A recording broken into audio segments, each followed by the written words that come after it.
Hi everyone, welcome back to my channel. For today's video, I've collaborated with Joseph for World Food Day to focus on using food in many different ways, reusing your leftovers and reducing food waste. So I'll be sharing some of my favourite recipes and show you how you can use them to create different meals to finish up leftovers, whilst using some of my Joseph kitchen equipment favourites too. One of my favourite multi-use recipes is this avocado pesto. I first used the Joseph 3-in-1 avocado tool for 2 avocados, which cuts, destones and slices in one. The fold-out knife allows you to open the avocado in 2 halves. The centre of the tool destones the avocado, and then the versatile slice and scoop head removes the avocado from its shell. As you know, I compost all my scraps, and I've had the Joseph stack for food waste caddy in my kitchen for the last couple of years. It's so handy to have. Its ventilation design allows air to get in so it doesn't develop moisture or any bad odours. Basically anything that my rabbits can't eat go in here. And then once full, it goes in my larger compost bin outside. The chop to pot bamboo chopping board folds in half, allowing you to transfer food to pots or pans easily.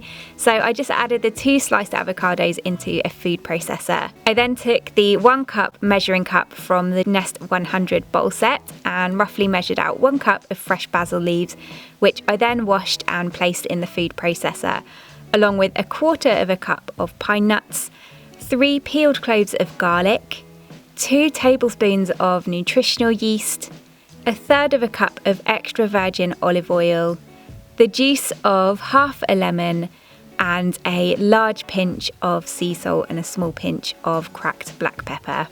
I then blended that up for around a minute until it was nice and smooth.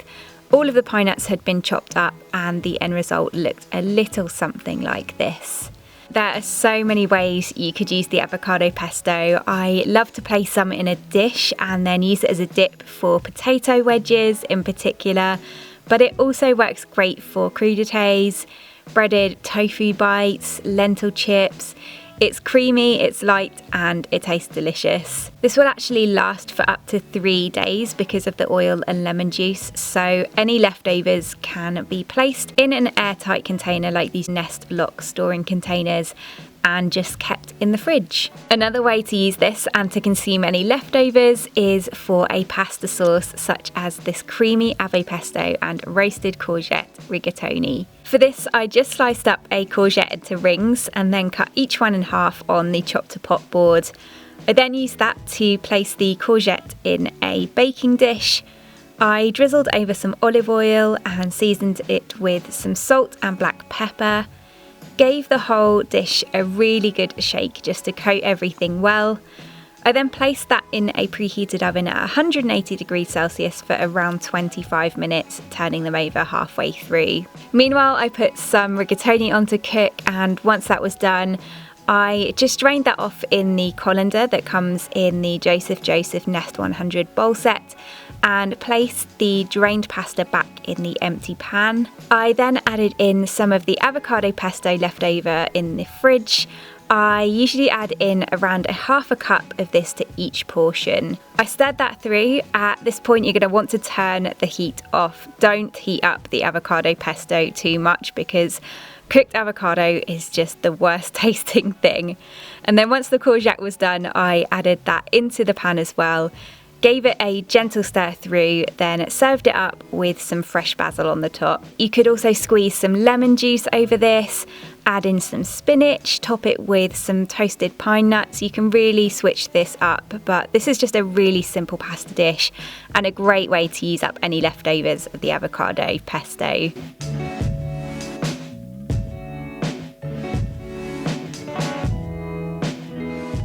Another great multi-use recipe is a homemade tomato sauce, such as the sun-dried tomato and olive marinara. For this, I just pricked 6 large vine tomatoes and placed them in a bowl of boiling water for around 10 minutes. I then drained them and peeled off the skins. These should literally fall right off.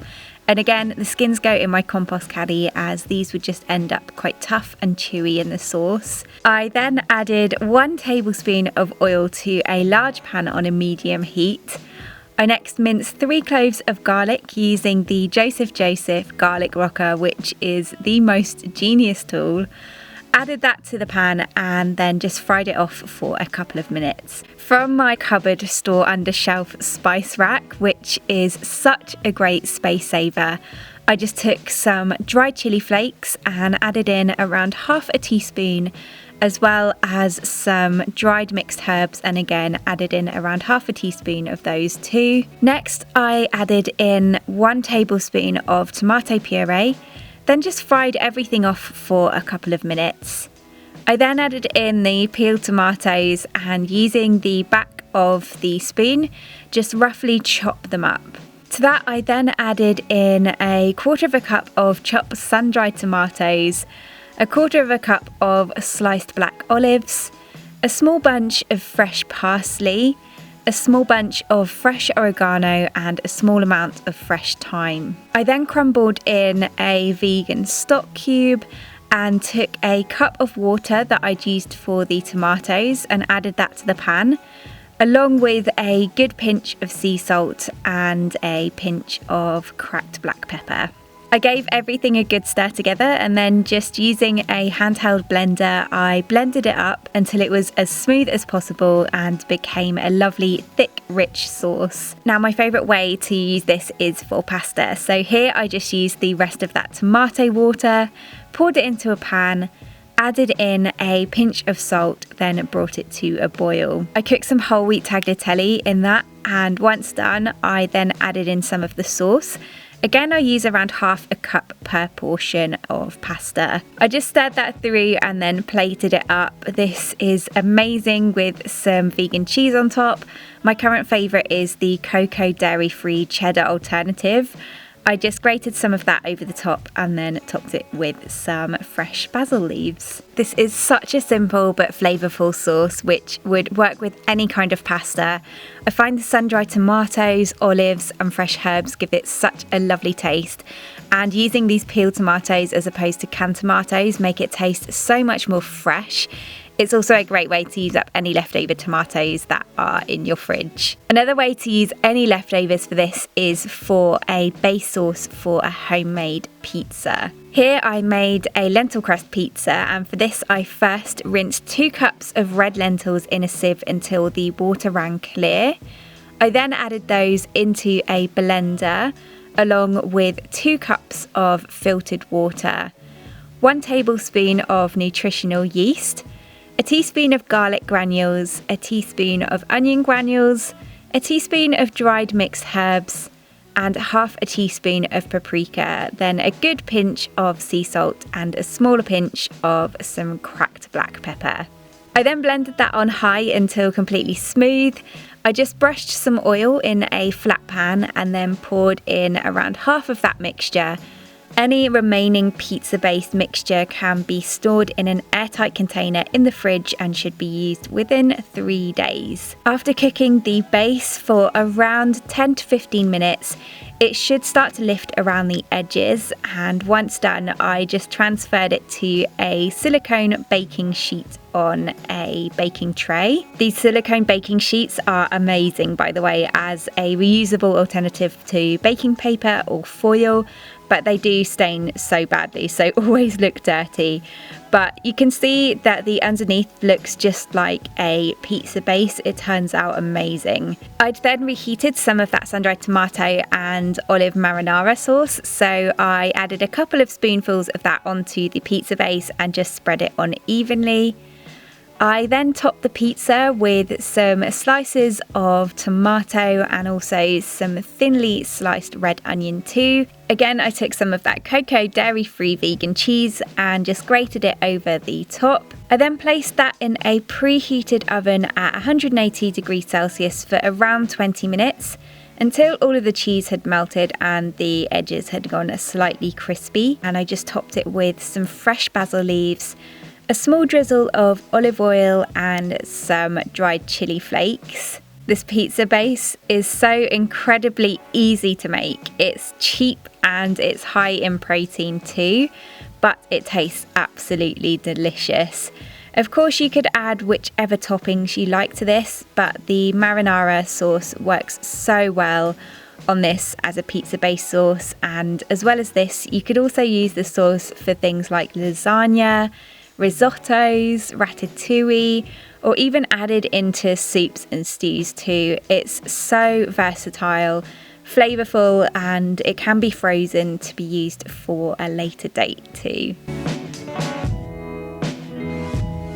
Then when it comes to leftover veg, usually once a week I'll turn pretty much anything that's left in my fridge into a stir fry. Here I chopped up a white onion, just roughly. I trimmed a bunch of mushrooms, then just cut them up into quarters. Then I had a carrot which needed using up, so I peeled that and sliced it into thin matchsticks. I also had a head of broccoli. I just cut the stem off and then cut a few florets from that. Then in my fridge, I usually have two containers, one with extra leftover bits of vegetables. Here I had some red pepper and some older pieces of broccoli.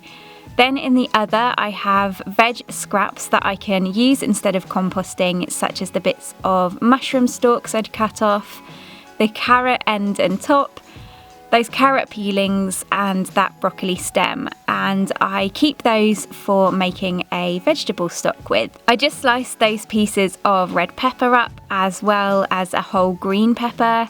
I then added 1 tablespoon of oil to a large pan on a medium-high heat.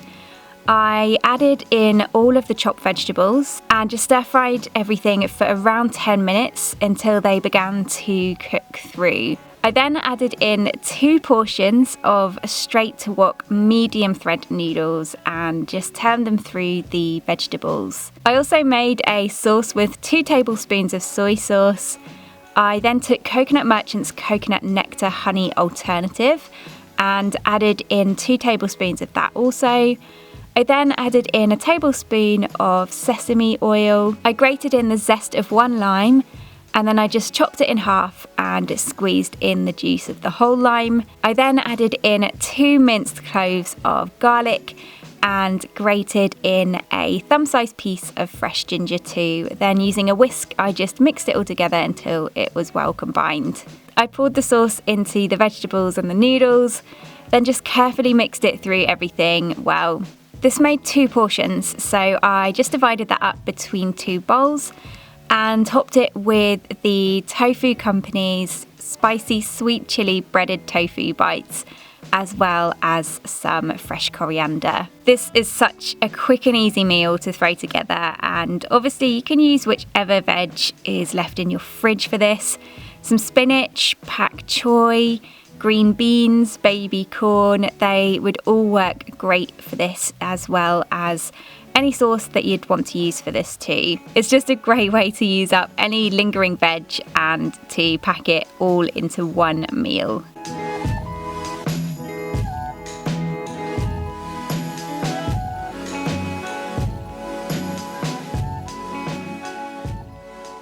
Then onto that vegetable stock I make using leftover scraps. For this again, I chopped up 1 white onion. I had this really old carrot in the fridge, which I didn't fancy eating, but it didn't need to go to waste, so I just roughly chopped that up, as well as a stick of celery and also some mushrooms which were hanging about too. These 4 are my usual base ingredients. Then I just crushed 2 cloves of garlic using a knife. I kept the skins on. So I added in all of those to a large deep pan. I then took my box of veg scraps from the fridge. Ideally you need around 3 to 4 cups of just random scraps for this. I just roughly chopped that broccoli stem. I had 2 here, but I saved the other for next time I made stock. Some will say that this would overpower vegetable stock, but I think that's a good thing. It adds so much flavour and goodness. I also had a few older mushrooms in there, as well as the carrot ends and peelings left over from the stir fry. There were also a few bits of red onion in there too, which had gone a little bit soft. I also had some end pieces of celery, which I threw in, as well as a stalk of leftover thyme. I then added in a few more sprigs of fresh thyme from my herb garden outside, as well as some fresh oregano, 3 sage leaves, a couple of dried bay leaves, around 8 whole black peppercorns and a good pinch of salt. Lastly, I poured in 2 litres of filtered water and then just turned up the heat to bring everything to a gentle boil, and then I left it on a low simmer for 2 hours before allowing it to cool. The end result looks a little something like this. I then actually like to cover this and just leave it in the fridge for all the flavours to continue mingling overnight. Then the next day I'll just strain it through a sieve. All of that veg can then go in the compost bin. You've literally got as much goodness out of it as possible. I then just transfer it all over to a large jar to then store in the fridge until I then want to use it. And this can be used in soups, stews, curries, casseroles, anything you'd usually add vegetable stock into, and you can keep that in the fridge for a good week. I do have vegetable stock cubes as well in my cupboard, which I also use, but homemade stock is great, and again, such a great way of getting extra goodness out of leftover pieces of vegetables that would otherwise probably go to waste. And that is it for this video. I hope you guys enjoyed it. Thank you so much to Joseph Joseph for sponsoring this video. I will list all of their items used in this video below, and the recipes will be written there too. Thank you so much for watching, and I'll see you again soon. Bye!